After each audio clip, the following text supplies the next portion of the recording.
Sin más, le doy la palabra a Sheila Wilker, que oficiará como moderadora del evento y va a hacer las presentaciones formales de nuestros oradores. Gracias, Mer. Bueno, primero muy contenta, feliz de la vida de estar acá en este encuentro en que celebramos y pensamos un poco la autonomía de la ciudad de Buenos Aires. Le cuento a la gente joven que antes teníamos intendente, no teníamos jefe de gobierno, no lo elegíamos, ¿no? Digamos, y diría que eso es el carácter más elemental y más radical de esto que estamos hoy celebrando aquí, los 30 años de autonomía de la ciudad. Sobre mis espaldas hay una nube de palabras, es una nube de palabras que tiene que ver con lo que le aparece a los porteños cuando piensan en la ciudad de Buenos Aires. Piensan en dos ideas muy antitéticas, ¿no? Digamos, la belleza y el caos. Y hay algo poético, hay algo que tiene que ver con esta ambivalencia y el modo de ser del porteño, ¿no? Entre la belleza, el caos, el ruido, la locura, pero también lo hermoso, lo fascinante. Bueno, detrás de todo caos en general hay un impulso por controlarlo y también por guiar el destino propio, y creo que sobre eso se trata un poco la autonomía. Bueno, quiero presentar no sé, ¿no? Estos tres grandes, así que, bueno, me acompaña Néstor Grindetti, es jefe de gabinete del gobierno de la Ciudad de Buenos Aires, se recibió de actuario, es actuario sí, el señor. Se recibió de actuario en la Universidad de Buenos Aires en 1983, fue ministro de Hacienda de la Ciudad de Buenos Aires entre el 2007 y el 2015, y fue intendente del partido de Lanús entre el 15 y el 23, y hoy es el jefe de gabinete de ministros, ¿no? Presidente del Club Independiente. Y presidente del Club Independiente. Muy bien, gracias, es un amigo.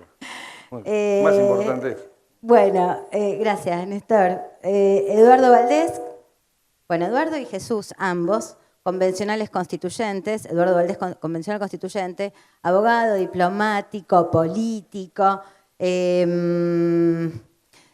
fue embajador en el Vaticano muchos años, ¿no? Entre el 14, 2 años, entre el 14 y el 15. Miembro del Parlamento del Mercosur, por el Frente para la Victoria, entre el 15 y el 19. Y, bueno, por supuesto, histórico dirigente del Partido Justicialista de la Ciudad de Buenos Aires. Gracias, Eduardo, por acompañarnos. Y Jesús Rodríguez, también, ya lo adelanté, convencional constituyente, es economista, es de la Unión Cívica Radical, ¿no? Digamos, no hace falta presentación, pero para los más chicos es probable que sí. Fue auditor general de la Nación entre el 16 y el 20, fue diputado nacional entre los periodos 83-87, 87-91, 93-97 y 99-2003. Y bueno, tuvo un paso como ministro de Economía de Alfonsín. Así que, dicho esto, no sé si alguien quiere agregar algo más, pero bueno, les doy la palabra. Vamos a tratar de pensar la autonomía de la ciudad. Y lo primero que a mí me surge preguntar es si hay algo del orden del espíritu porteño que haya motivado la autonomía, o cómo se gestó esto de este cambio tan radical político para la ciudad de Buenos Aires, ¿no? Para responder la pregunta que nos hacía Sheila, me veo obligado a hacer una introducción porque si no, no se va a entender. La historia de 40 años de la democracia en Argentina tiene, me parece a mí, algunos hitos para marcar. El primero, el propio 83, que significó dejar atrás la violencia como método de acción política. Ese parteaguas de nuestra historia que terminó con esa lógica muy extendida y muy desgraciada de justificación de la violencia, es un hito básico. Como consecuencia de ese inicio de la democracia, En el año 89 se produjo algo que no habíamos visto en el siglo XX, que es que un presidente civil elegido por la voluntad popular le entregara los atributos del mando a otro presidente civil surgido por la voluntad popular de otro signo político. En el siglo XX eso no había sucedido. Entonces ese nuevo gobierno, a partir de antecedentes que tenían que ver con los dos partidos, la Unión Cívica Radical y el Partido Justicialista, de compromisos y proposiciones de reforma constitucional, encontraron un procedimiento en el año 93 para avanzar en la declaración de la necesidad de la reforma constitucional, que se hizo a partir de un acuerdo entre los dos partidos. Sería una simplificación, y como todas las simplificaciones en general equivocadas, decir que se trató de un acuerdo entre dos personas. El gobierno y el Partido Radical tenían una posición reformista de la Constitución, el Partido Justicialista y el presidente Menem también. Los compromisos de las dos fuerzas políticas se sellaron en el núcleo de coincidencias básicas, que establecía un conjunto de materias, un conjunto de temas que debían ser objeto de un análisis de una asamblea constituyente. Entonces, fue aprobado por ley del Congreso en el año 93, cumpliendo con los preceptos de 2/3 de los presentes de cada, 2/3 de los integrantes de cada Cámara, y se convocó a una elección constituyente en 1994 y se realizó una asamblea constituyente en ese mismo año, entre mayo y agosto, 90 días, que era el plazo que establecía la declaración de la necesidad de la reforma. Los objetivos compartidos de esa iniciativa eran atenuación del presidencialismo,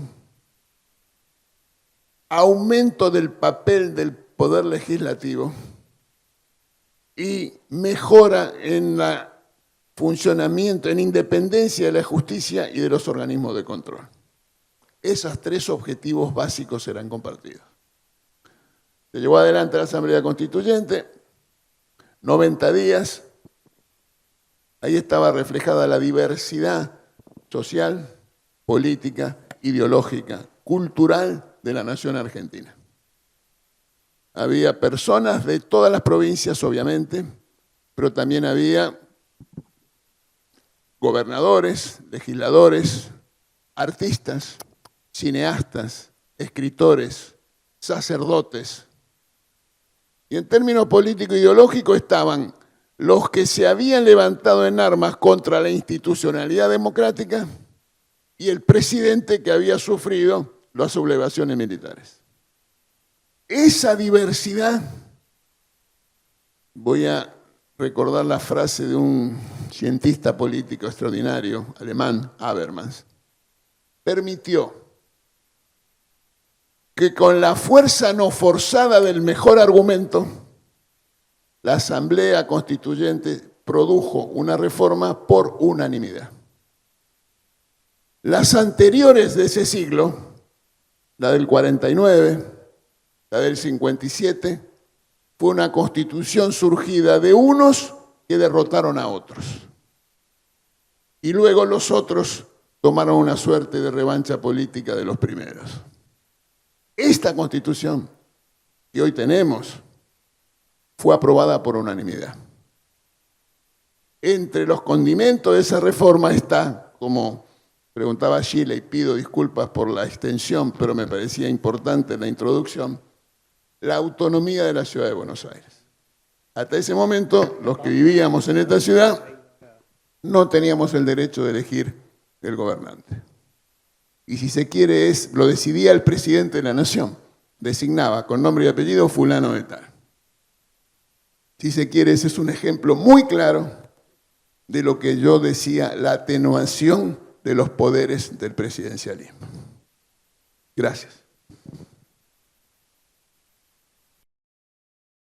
Bueno, buenos días. Muchas gracias por esta invitación. Muchas gracias al Instituto de Formación Política y Gestión Pública. Que podamos compartir encuentros de pensamientos distintos. Gracias, jefe de gabinete. Y me parece es importante que en la ciudad generemos instancias de diálogos. Sobre miradas podemos tener distintas, pero con la idea de complementarlas y escucharnos unos por otros. Y valoro mucho porque esta es la ciudad más plural que existe. Y quizás no tenemos a veces la posibilidad de un diálogo correspondiente a esa pluralidad. En esta ciudad nacieron en los últimos 30, 40 años partidos políticos que llegaron a la presidencia de la Nación, aparte de la Unión Cívica Radical y del Partido Justicialista. Acá nació el Frente Grande, llegó a ser socio con la Unión Cívica Radical y fueron gobierno. Acá nació la UCD, también nació acá, la Unión del Centro Democrático.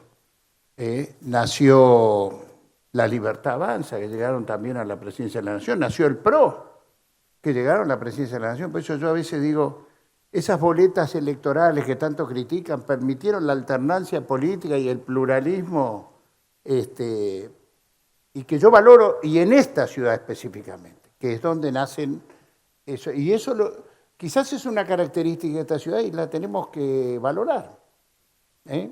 Pero también, como tenemos la danza, el tango, que es junto al chamamé, una de las dos danzas argentinas que se bailan abrazados. Tomemos el símbolo, porque no es por separado, y a mí me parece que es bueno estos diálogos. Y yendo a la convención y al origen de la autonomía de la Ciudad de Buenos Aires, debo decir que, como bien dice Jesús, los 40 años de democracia fueron 40 años de ir encontrándonos para fortalecer la institucionalidad. Primero nos mirábamos de reojo cuando el radicalismo gana la elección, el peronismo lo miraba como con bronca. Gracias a Dios ganó Alfonsín y fue mucho mejor presidente de lo que hubiera sido Luder. De eso no tengo ninguna duda y lo digo yo que milité en el Partido Justicialista y la candidatura de Luder Vittel. Y con Jesús especialmente, por eso agradezco, jefe de gabinete, esta invitación. Jesús era el presidente de la Juventud Radical y nosotros éramos de la Juventud Peronista. No importa, cuando se lanza la democracia. Y fuimos dialogando para ir juntos a una plaza a los 100 días de gobierno que Alfonsín nos convocó para 100 años de democracia.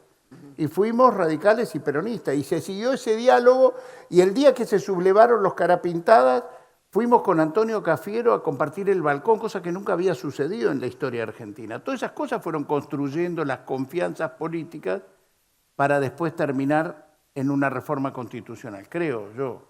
Y valió mucho los diálogos de los jóvenes que éramos los más sectarios.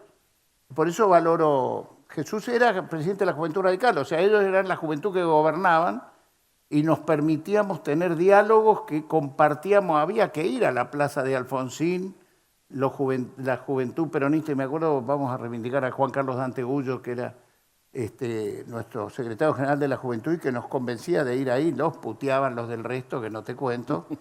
Pero bueno, teníamos un Antonio Cafiero que también sirvió para la consolidación de la democracia, que Alfonsín un día lo definió como el presidente que los argentinos nos privamos de tener.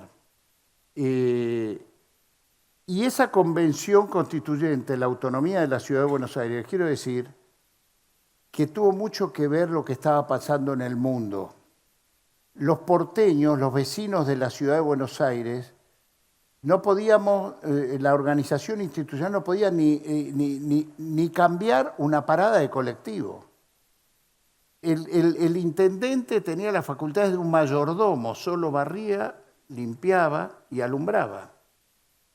Y la verdad que en la ciudad de Washington, pues siempre empiezan a aparecer, las ciudades capitales eran muy parecidas todas. O sea, los presidentes delegaban en un intendente, elegían ellos, porque tenían miedo a las sazonadas, por eso la institucionalidad se armaba siempre con que los jefes, los presidentes eran los que nombraban los alcaldes, intendentes o jefes de gobierno de las ciudades capitales para tener el control. Pero los vecinos de la ciudad de Washington se habían sublevado en la década del 60 que querían elegir al que le pagaban los impuestos. Y fue un gran argumento. Y ahí empiezan a generarse, a decir por qué nosotros no podemos elegir. Y después viene Ciudad de México, el Distrito Federal, que también pasa lo mismo, ¿no? Y fíjense, la historia de López Obrador es la historia de quizás la autonomía de la Ciudad de México. Ya la anterior, que no me acuerdo cómo se llama, también había sido un jefe de gobierno, y Claudia Sheinbaum también. O sea, las ciudades capitales han permitido el poder elegir presidentes que salieron de esas ciudades autónomas. Pasó acá en la ciudad de Buenos Aires, pasó con De la Rúa, pasó con Macri, y bueno, Milei no gobernó, pero salió de esta ciudad, ¿no? Entonces digo, y entonces el debate era entre la Buenos Aires, capital de la República Argentina, con la Buenos Aires, ciudad de los vecinos que la habitaban y que querían tener el derecho a poder elegir a quienes los gobernaban. Entonces, ese fue un debate que se venía dando previamente, y yo quiero, paro un poquito acá hasta después profundizar un poco, valorar mucho a Gabriela González Gas, que hoy no está con nosotros, que fue una gran militante, había que animarse a escribir sobre estas cosas, Facundo Suárez Lastra, Roberto Vázquez, de la Unión Cívica Radical, que eran de nuestra generación y quizás del mismo grupo del Centenario. Jorge Argüello, diputado nacional en aquellos tiempos, que también militó fuerte en la autonomía, porque les quiero decir, a los peronistas no les gustaba, porque nosotros creían que Menem era eterno, y ¿por qué vamos a entregar nosotros si ahora lo nombramos nosotros? Y la verdad es que desde que se consolidó la autonomía de la ciudad, el peronismo no ganó nunca más una elección en la ciudad de Buenos Aires. Y sin embargo, a pesar que algunos peronistas me adjudican, yo estoy feliz que sea así, que hayamos ganado en institucionalidad democrática, hayamos tenido los mismos derechos electorales que tiene el resto del país, porque de eso se trataba. Paramos acá. Bueno, gracias a todos. Gracias, Eduardo y Jesús. Yo lo que puedo digamos, tenemos orígenes distintos en la militancia, entonces yo creo que lo que puedo aportar como cosa diferente, que cuando ellos estaban en actividad política, yo estaba en el sector privado, yo trabajé 25 años en el sector privado y ahora le estoy empatando con el sector público. Así que yo viví ese proceso desde el vecino común. De hecho, estuve en la plaza el día de los Carapintadas, pero también estuve en la plaza cuando asumió Alfonsín. Estuve en todas las plazas donde la democracia se exaltaba y se defendía, y eso era porque yo, cuando era estudiante, como la mayoría de los que están acá, viví todo el proceso militar. Yo estudié en la facultad todo el tiempo donde la facultad estaba manejada por el gobierno militar. Así que para mí todo lo que tenía la vuelta a la democracia era una importancia realmente superlativa, porque aquellos años fueron muy duros, y salir de eso era toda una novedad, porque yo, por ejemplo, no voté hasta el 83, donde tengo que sacar la cuenta, pero tenía 27, 28 años. Entonces era todo nuevo, estábamos acostumbrados a otra cosa los ciudadanos. Entonces, de golpe, eso de que las cosas se deciden buscando consensos, era una cosa que uno la veía, pero esto se podrá. ¿Cómo es este asunto? ¿No es más fácil que haya uno que decida por todos, y entonces así se puede avanzar mejor? Y ahí aparece el Pacto de Olivos, que sin entrar a discutir, porque tiene a favor y en contra a mucha gente, no hay que ser anacrónico y hay que ponerse en aquel momento para analizarlo. Pero lo que yo destaco, que necesitaríamos en la Argentina ahora, es 2 líderes que tuvieran todo lo que había que tener, con la altura, el pensamiento democrático, para tomar semejante decisión. Es cierto que fue una decisión avalada por los partidos, pero digo, había que estar en los pantalones de esas 2 personas para ir avanzar en ese sentido y saber que iban a tener todas las críticas que tenían, pensando de que, y de hecho por ahí también lo existió, que había una cuestión personal y partidaria que los llevaba a tomar esa decisión, pero habían tomado o han tomado una decisión que realmente ha sido trascendente para la vida de todos nosotros. Y empezó un camino totalmente distinto para la política y para los ciudadanos, porque y acá es donde yo reivindico a la tan atacada política, ¿no? Porque desde que el ser humano vive en sociedad, hace política. La política es necesaria. Y porque haya malos políticos no tenemos que denostar a la política. Porque esos 2 eran grandes políticos, fueron grandes políticos y grandes demócratas, porque defendieron a ultranza la democracia. Entonces, digo, yo tengo una sensación que tal vez me es difícil de transmitir de aquel momento, que era un poco, digamos, de alegría, pero de mucho temor, de incertidumbre. No sabíamos hacia dónde podía fluir todo eso. Estábamos estaban sobre todo ellos refundando el país. Y visto desde la ciudad, o visto en aquel momento el tema de la autonomía de la ciudad, la verdad que yo, por lo que me acuerdo y por mí mismo, creo que yo no le daba la importancia que tenía. Era como un tema, había grandes temas en la nación que uno le hacía perder perspectiva de la importancia que tenía la autonomía para la ciudad de Buenos Aires. Además, yo vivía en Lanús, con lo cual no estaba muy metido en esto, pero y seguramente vamos a profundizar la importancia de poder elegir los destinos de cada uno de nosotros, habitantes de la ciudad de Buenos Aires.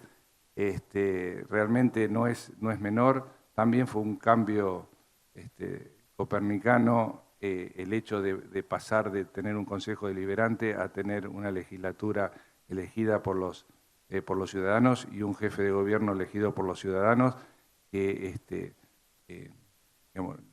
nos da, hoy yo ya soy ciudadano de la ciudad, nos da a los vecinos de la ciudad la certeza de que si se cumplen con las promesas electorales, vamos a andar en el sendero que los vecinos de la ciudad de Buenos Aires quieren. Lamentablemente, y después entiendo lo vamos a desarrollar después, lamentablemente todavía no es perfecta la autonomía. Estamos en este momento discutiendo varios temas que creo que la ciudad merece que se la atiendan para tener una autonomía definitiva.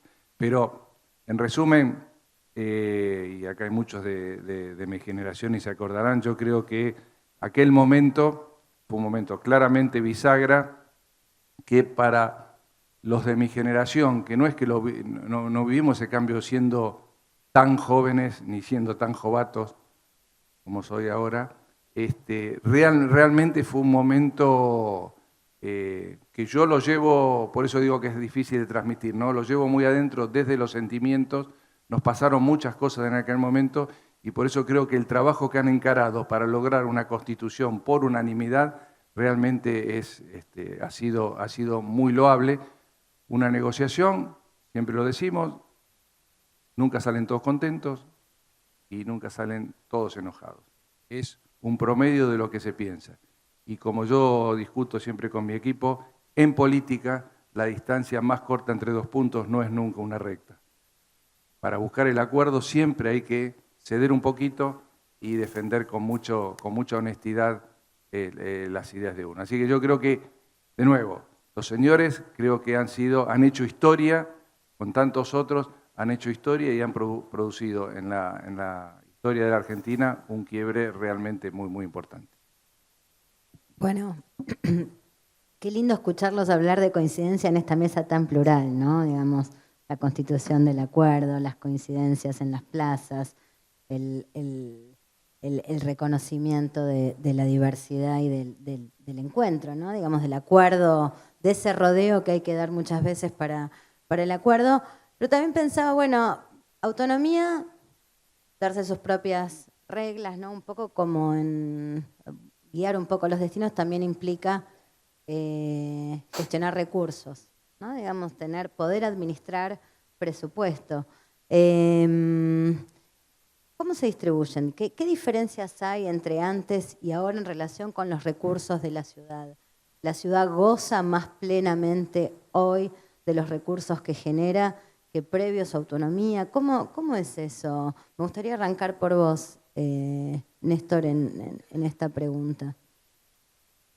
Mirá, sí, claramente, por el proceso presupuestario. Estamos en este momento discutiendo el presupuesto en la legislatura y claramente cómo se construye un presupuesto, cómo se discute desde las bases, en las comunas, hacia arriba, un presupuesto. Hay una oportunidad muy importante de participación. Así que desde ya que, digamos, el hecho de ser autónomos y no depender en ese sentido del gobierno nacional es muy bueno. Pero de nuevo, falta mucho.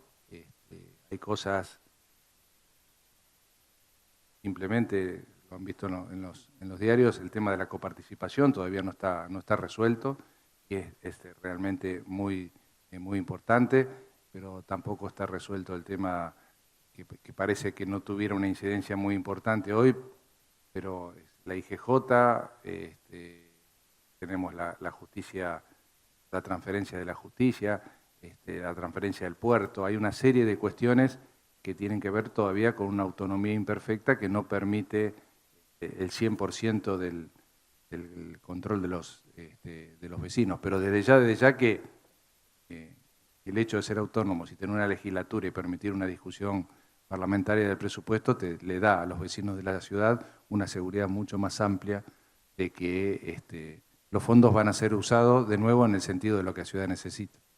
Es más recurso propio, ¿no? Pienso, Jesús, por ahí nos podés contar un poco más. Yo recuerdo la vieja ciudad, la ciudad de los edictos, era una ciudad con menos recursos, una ciudad por ahí. No sé, te vi cara, Eduardo, contanos un poco, porque yo tengo recuerdos vagos. Voy a tratar de continuar el razonamiento de Néstor. El proceso presupuestario tiene 4 etapas. La formulación, que queda a cargo del Poder Administrador. El Congreso, donde se discute el presupuesto, que en términos de definiciones es un cálculo de recursos y una asignación de gastos. La tercera fase está en cabeza del Poder Ejecutivo, que es el que lo ejecuta. Y luego hay una cuarta etapa que es el control de la ejecución presupuestaria, a partir de la lógica de la rendición de cuentas y los equilibrios y balances entre el Poder Legislativo y el Poder Ejecutivo. La Constitución estableció una norma por la cual manda al Congreso la sanción de una ley que actualice la ley de coparticipación federal, que es la norma que regla las relaciones financieras entre la nación y las provincias. Esa ley, desgraciadamente, no se ha podido concretar, entre otras cosas por la ausencia de acuerdos políticos sustantivos en relación a la sanción de una ley tan compleja. Quiero decir, y hacía una referencia a lo que decías, Eduardo, un rato, en la historia hay una sola norma que regula las relaciones entre la nación y las provincias, sancionada en el Congreso, que es del año 1987. Había una previa, que era del año 1973, que fue publicada en el Boletín Oficial el día previo a la asunción del presidente Cámpora. Una ley conversada entre el gobierno que llegaba del presidente Cámpora y el gobierno que se iba del señor Lanusse. La ley del 87 es el resultado de un ejercicio político de diálogo y de acuerdo entre los partidos políticos. Entre el gobierno, el partido político que gobernaba el presidente Alfonsín en ese momento y el partido justicialista liderado por el doctor Cafiero. Extraordinario ejercicio demostrativo de la posibilidad de que los acuerdos producen resultados. De allí para aquí no tenemos ley de coparticipación federal, a pesar de que la Constitución manda que tiene que haber. Entonces, los déficits no los busquemos en las debilidades de la Constitución. Así como ese hay otros temas que reflejan debilidades claroscuros de los 30 años de la Constitución. Porque no tenemos ley de coparticipación federal y ciertamente yo estoy seguro que van a compartir conmigo que la ley que reglamenta el ejercicio de los derechos de los decretos de necesidad y urgencia debería ser revisada y seguramente miramos el Consejo de la Magistratura, vamos a coincidir en lo mismo. Pero no responsabilicemos a la Constitución. Miremos a las leyes que reglan su ejercicio para iluminar las dificultades que tiene. Volviendo al presupuesto, el presupuesto de una jurisdicción subnacional, en este caso el gobierno de la Ciudad de Buenos Aires, la Ciudad de Buenos Aires, tiene ingresos propios y tiene ingresos derivados de la distribución de los recursos tributarios nacionales que están en cabeza del Tesoro. Si hubiera una ley que regulara de manera clara y precisa eso, y si esos recursos fueran transferidos de manera diaria, habría previsibilidad para la formulación de los presupuestos de los organismos, de las entidades subnacionales, los gobiernos, provincias y la Ciudad de Buenos Aires. Un problema, y permítame un comentario y termino. Esta administración nacional está replicando el estilo de la administración que se fue, que es gobernar sin presupuesto aprobado por el Congreso de la Nación. Esta administración nacional replica la anterior administración que hizo lo propio, prorrogando un presupuesto. En el caso que nos ocupa, en este año 24, el Poder Ejecutivo anterior remitió a la consideración del Congreso un proyecto de presupuesto para el año 24 que no fue tratado por el Congreso, a pedido del hoy presidente de la Nación. Podía haberlo superado o modificado una vez que asumió y mandar un presupuesto, cosa que no hizo. Entonces es un problema. Porque cuando no hay presupuesto, las jurisdicciones, llámese ministerio, o universidad, o provincia, o gobierno de la Ciudad de Buenos Aires, no tiene certidumbre acerca de los recursos con los que cuenta. Además, cuando eso pasa, la asignación presupuestaria es el resultado de la decisión individual, personal, del presidente, del jefe de gabinete que reasigna partidas. Esto se llama discrecionalidad, arbitrariedad en la asignación de los recursos. Además, cuando están planteadas las cosas de esa manera, el ecosistema de control está afectado, porque existe un desbalance, un desequilibrio institucional entre los poderes. Perdón por lo extenso de la respuesta, pero tiene que ver con lo complejo del tema.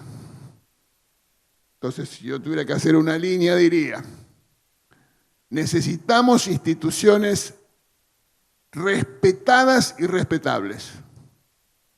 Eso se traduce en reglas, en leyes, en normas, que deben ser el resultado de la sanción legislativa. Y como la sanción legislativa se da en el Congreso, donde está la diversidad de la nación argentina, es lo que tiene, además de la legalidad, la legitimidad. Gracias. ¿Quieres decir algo, Eduardo?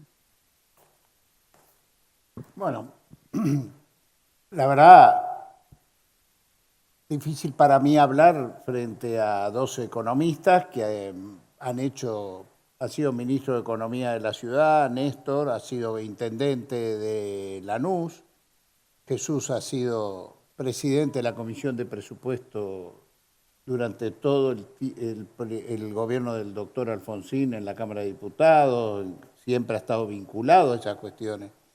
Pero yo lo que puedo reflexionar es, primero lo interpelaría a Néstor Grindetti, diciendo cuánto cambió su visión de cuando fue ministro de Economía de la ciudad a administrar Lanús, porque ahí está la otra cara de la cosa, porque así como yo valoro y quiero mi ciudad y milité su autonomía, tampoco me interesa una ciudad que sea pensada solo desde su porteñidad y olvidándose del que vive del otro lado de la General Paz. Yo creo que ahí, estando de los dos lados del mostrador, uno aprende de cuán necesario nos cambia la cabeza. Por eso a mí me parecía una buena reflexión que Néstor hable sobre eso.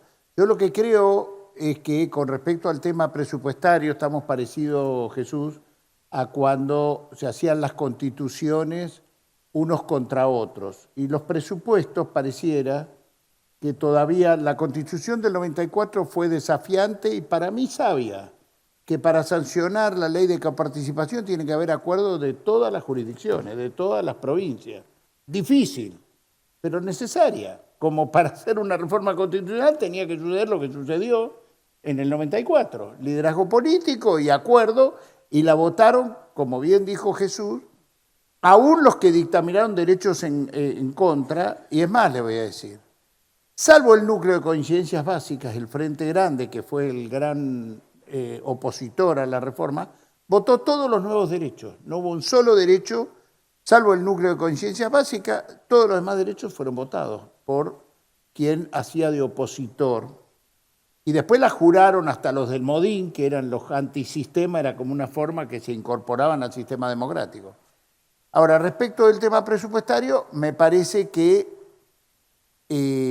para eso yo voy a hacer una defensa de Sergio Massa, cuando fue ministro de Economía, no tenía la intención de no presentar un presupuesto. Ahora, ¿cómo sucedía que había ganado un nuevo presidente y el partido que dejaba el gobierno le clavaba un presupuesto que no era, el presupuesto es el plan de gobierno de quien va a gobernar, entonces le pidió si le podía dejar presentar el presupuesto a él, que no para que después él no presentara presupuesto y gobernara con el presupuesto 23, porque le daba la discrecionalidad de decidir en las partidas.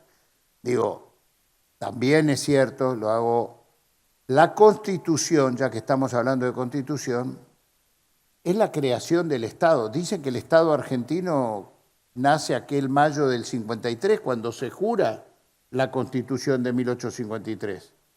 Y cuando uno jura por esa Constitución, no puede odiar el Estado. Ahí hay una incongruencia.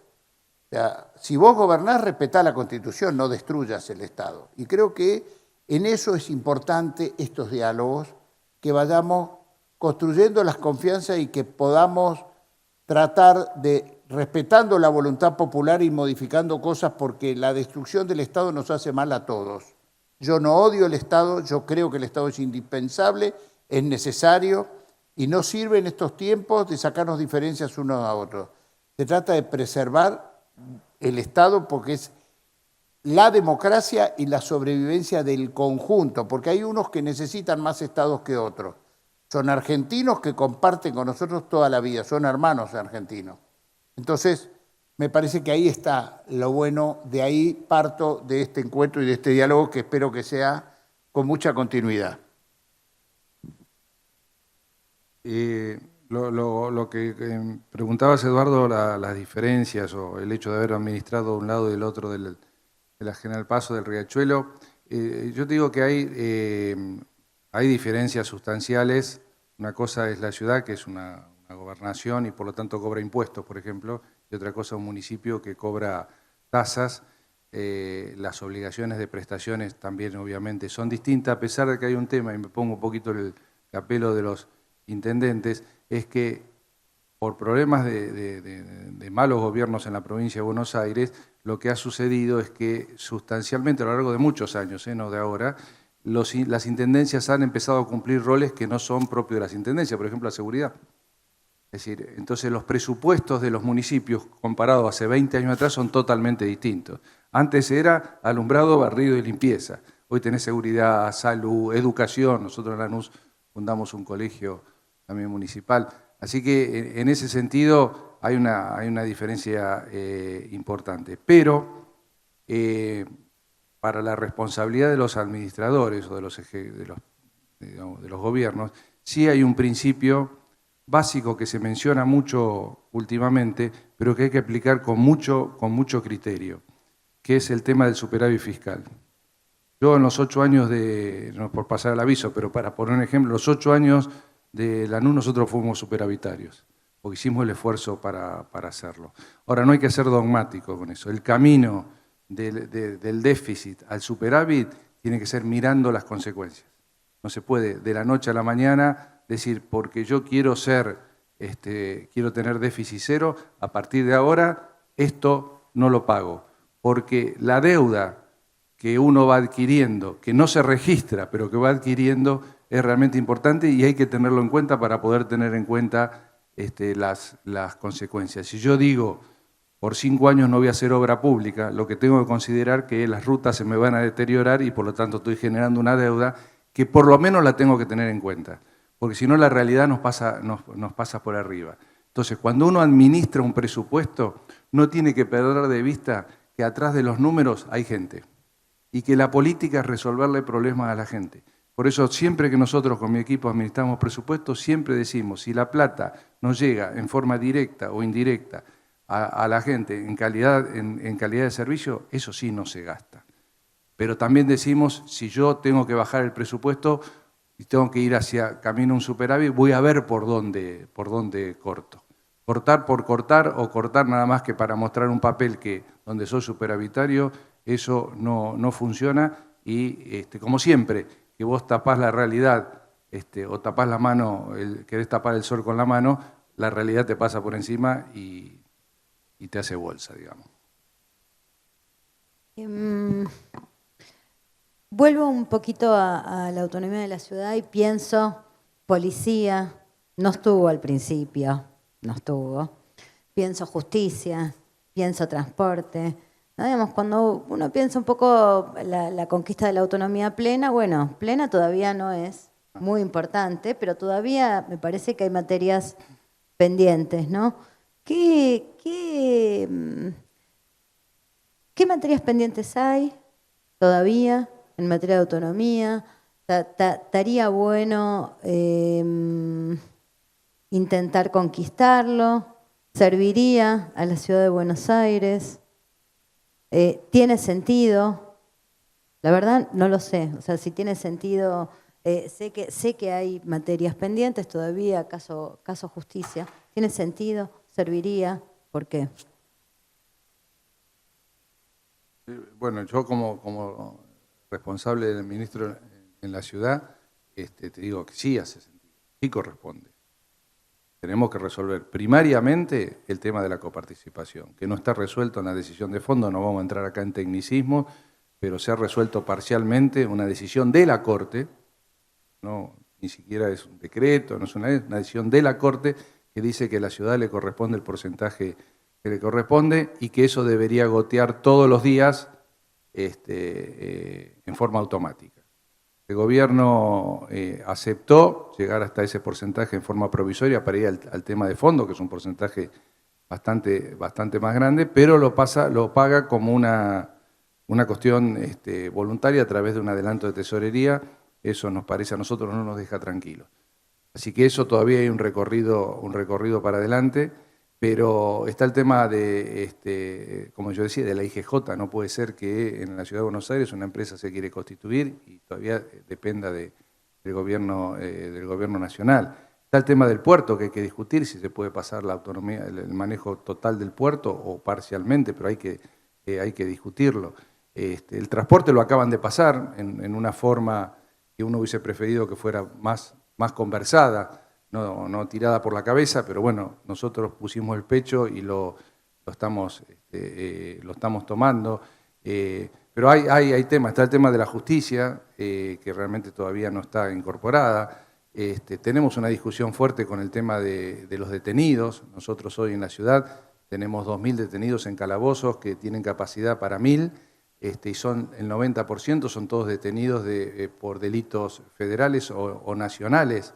Entonces eso tendría que ir a una cárcel federal y no estar en calabozo. Bueno, estamos discutiendo, vamos a construir una alcaldía ahora porque evidentemente eso no va a cambiar en el corto plazo. Pero digamos, son todas estas discusiones que todavía yo creo que van a llevar un tiempo largo, pero que son, para mi gusto, absolutamente necesarias. A mí me gustaría incorporar un tema a la reflexión que tal vez es complementario a lo que planteó Néstor.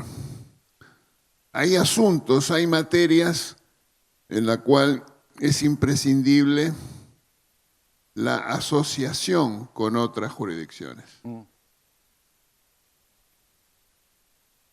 Porque hay problemas que son los mismos y que el límite geográfico de la ciudad con la provincia de Buenos Aires no cuenta. Y ese es un ejercicio para el cual nosotros nos vienen los resultados y los exámenes que venimos dando son malos.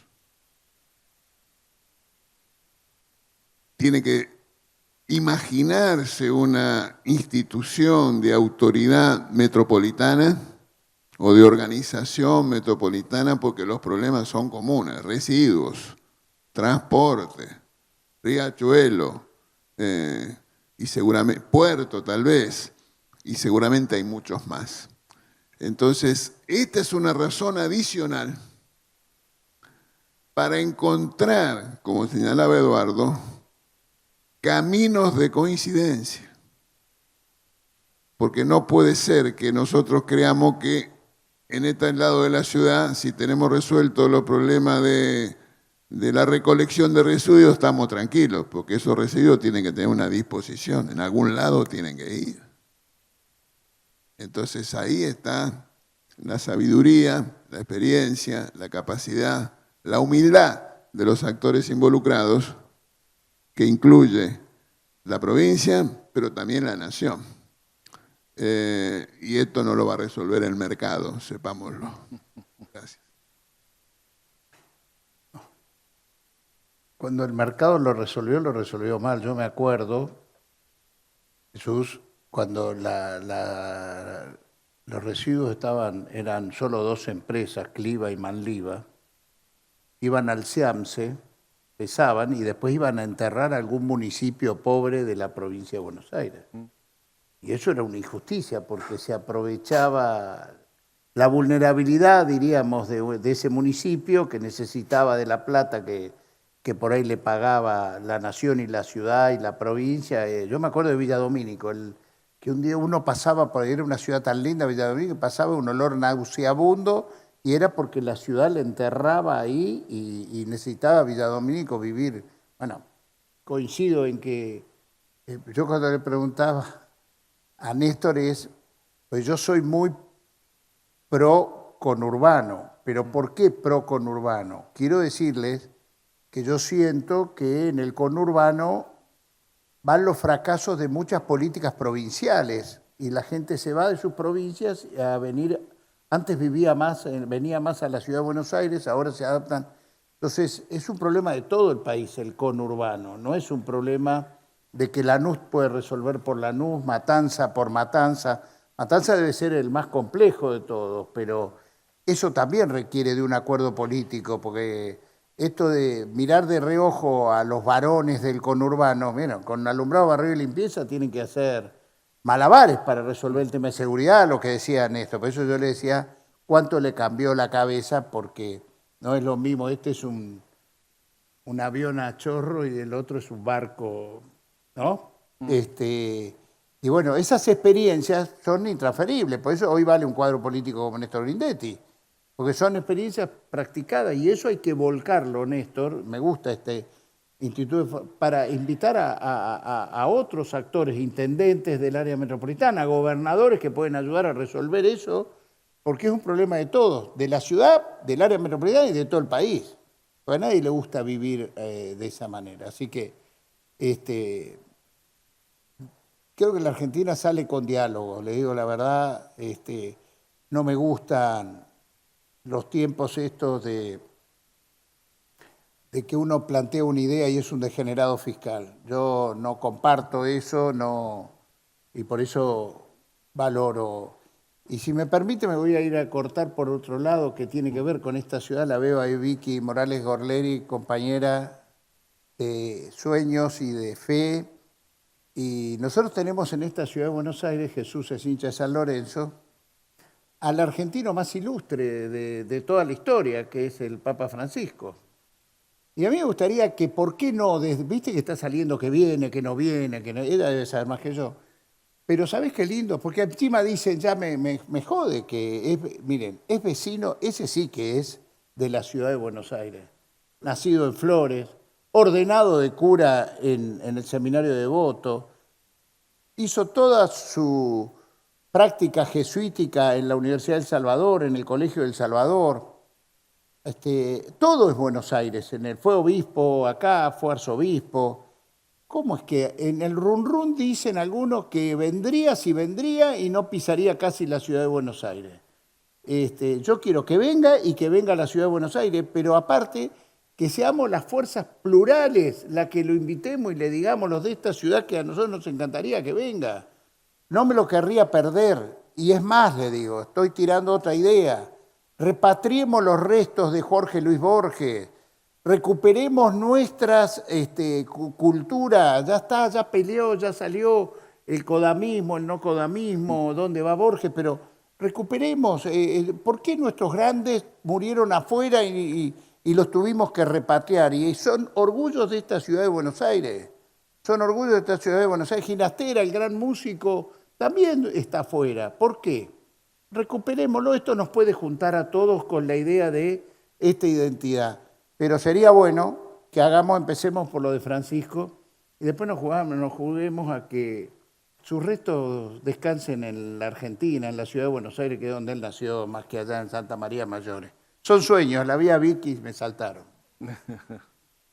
Qué lindo, Eduardo, y qué bueno volver a escuchar la cultura como un lugar de encuentro, ¿no? Digamos, y por supuesto el Papa, que a veces uno pierde de vista que es argentino. ¿No? Y de esta ciudad. Así que bueno, a ver, tengo un montón de preguntas del público para compartir, pero medio que tenemos que ir cerrando, entonces lo que diría es, son cabezas políticas los tres, inmensas, actores de la política, ¿no? No solo pensadores, no solo cabezas, así que les pediría una reflexión de cierre orientada al hacer, orientada a la transformación de la vida social. En esta mesa, creo que apareció mucho la idea de la coincidencia, del encuentro, del hacer común, de esta idea de sería un discurso muy a contrapelo de la época, que es todo grieta, separación, diferenciación. Así que me parece que como cierre lo mejor que podemos hacer es pedirles una declaración política, una mirada sobre el presente, el futuro. A ver, muy rápido, yo creo que siendo la Constitución, la ley de madre, la que nos rige a todos, una reflexión mía que yo hago mucho en la Argentina, que es que cuando uno define un reglamento, ya sea para el fútbol, para jugar a la oca. A la oca, bueno, los chicos no lo conocen. Corta, un juego muy sencillo de mesa. O la convivencia, cuando uno define un reglamento y se pone de acuerdo, es para cumplirlo. Porque si yo estoy jugando un partido de fútbol y estoy perdiendo, y a la mitad agarra el técnico y dice, bueno, a partir de ahora se puede jugar pegando patadas. Y bueno, así no es la cosa, así no se puede, no se puede convivir si no es respetando las leyes. Y dicho esto, me parece que la Constitución, creo que lo dijo Jesús en algún momento, también es perfectible.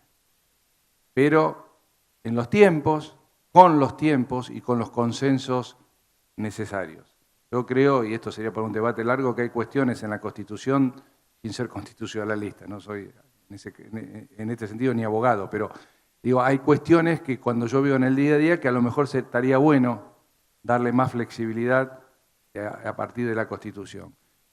Pero lo que no puedo hacer es no darle bola a la Constitución. Si la Constitución está ahí, es para respetarla. Y las leyes lo mismo, y los decretos lo mismo. Y si hay algo que no funciona, lo que tenemos que discutir es cómo lo cambiamos. La habilidad que hay en la Argentina para cambiar leyes alarma. Esto también lo decía Jesús en algún momento. La economía necesita previsibilidad. La convivencia necesita previsibilidad. Y si nosotros no le damos seriedad a eso, nosotros hoy sacamos una ley porque total cambia el gobierno y viene y cambiamos la ley, bueno, así la cosa no funciona.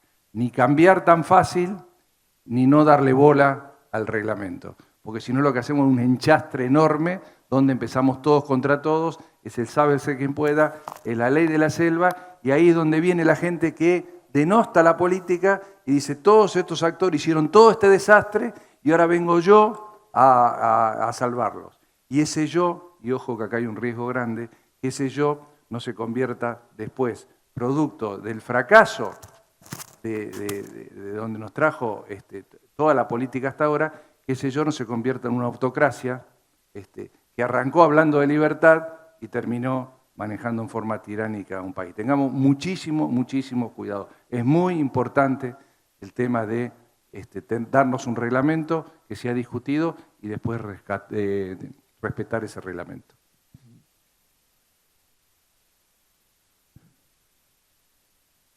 El final de Néstor me inquietó un poco, pero voy a... No, a veces se rió. No.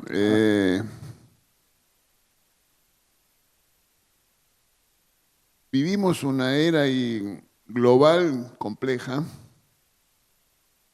donde muchos países emerge lo que llaman el etnonacionalismo, que supone xenofobias, y eso es peligrosísimo.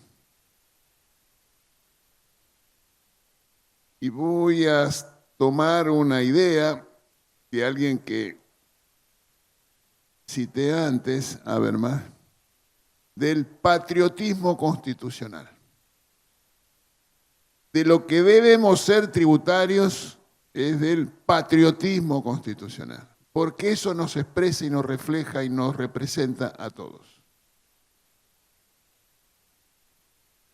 En relación a las cuestiones de la vida cotidiana,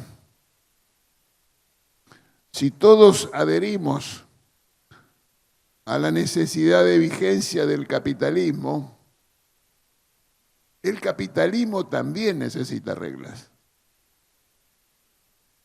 Y uno de los requisitos indispensables del capitalismo es la certidumbre.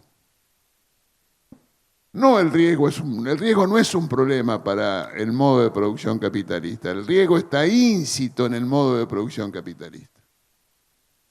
Pero el capitalismo es alérgico a la incertidumbre.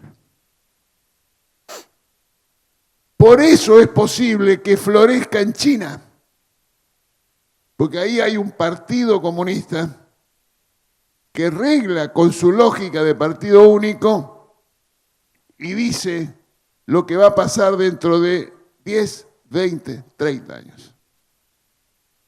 En sociedades que pretenden ser democráticas, La certidumbre viene dada por la regla de las normas que son aprobadas y acordadas en una mayoría amplia de la sociedad.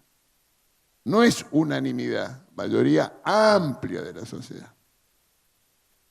Entonces, ¿por qué traigo lo de la Constitución? Porque necesitamos para que el capitalismo sea exitoso. Si no es lo que dice Néstor, corremos el riesgo de que haya autocracia de mercado. Y eso es peligroso. Y el tema de las reglas, hubo en la Argentina un cientista, un filósofo del derecho, seguramente habrá estudiado Eduardo de ello, Carlos Nino, que escribió un libro que se llama Un país al margen de la ley. Y me tomo de ello por la referencia a la ley de la selva que decía Néstor. Nino argumentaba acerca de que la anomia, el no respeto a la ley y a las normas, era la explicación fundante del atraso y del retroceso de la Argentina. Y ponía un ejemplo muy llano y muy comprensible. Imaginemos que hay que cruzar el Obelisco y no hay semáforos, no hay reglas de tránsito. Si eso pasa, tenemos dos situaciones. O la anarquía de la galleta descomunal que se arma, o la dictadura del camión o el colectivo que le pasa por encima a los peatones. Entonces la Constitución sirve para el éxito del modo de producción capitalista y la Constitución sirve para la convivencia civilizada de los argentinos. No le echemos la culpa a la Constitución de los gobernantes que tenemos. Gracias.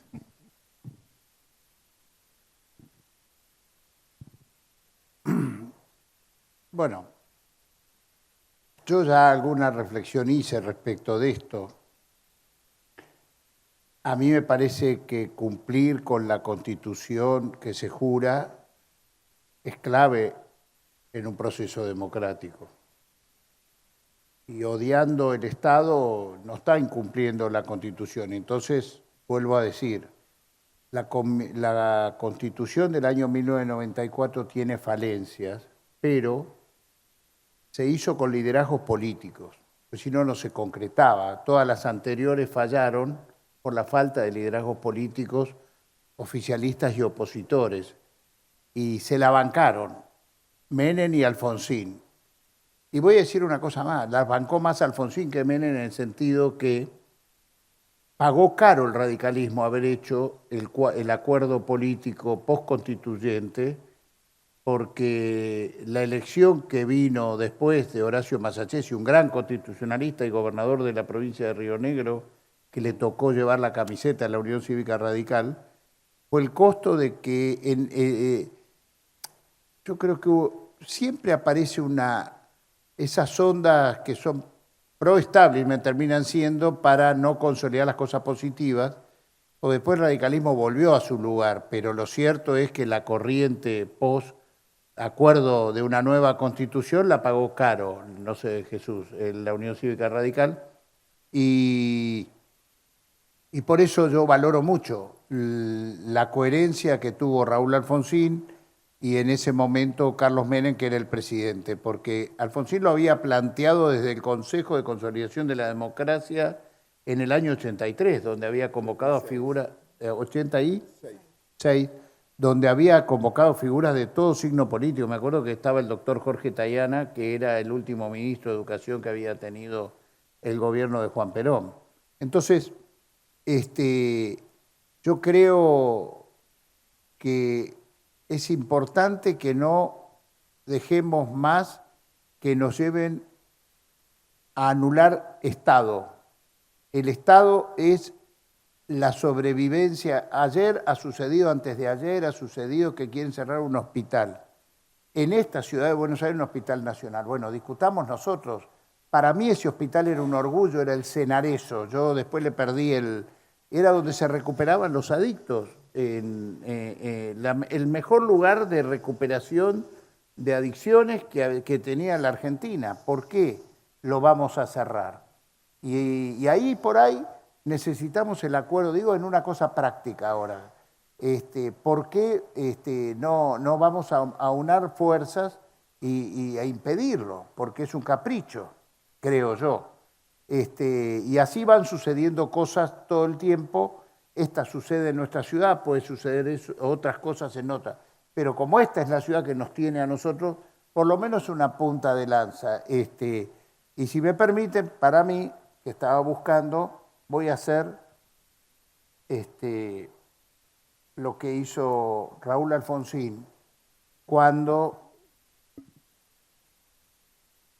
nos convocó al sueño de construir o reconquistar la democracia para siempre los argentinos, que terminaba leyendo el preámbulo de la Constitución.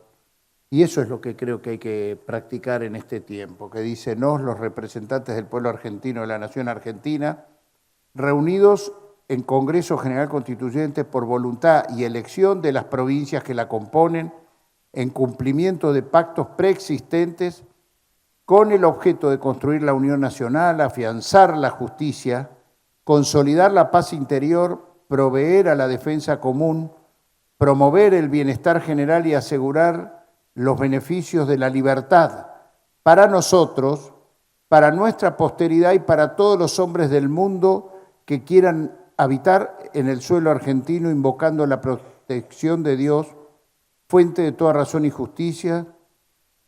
Ordenamos, decretamos y establecemos esta Constitución para la nación argentina. Gracias.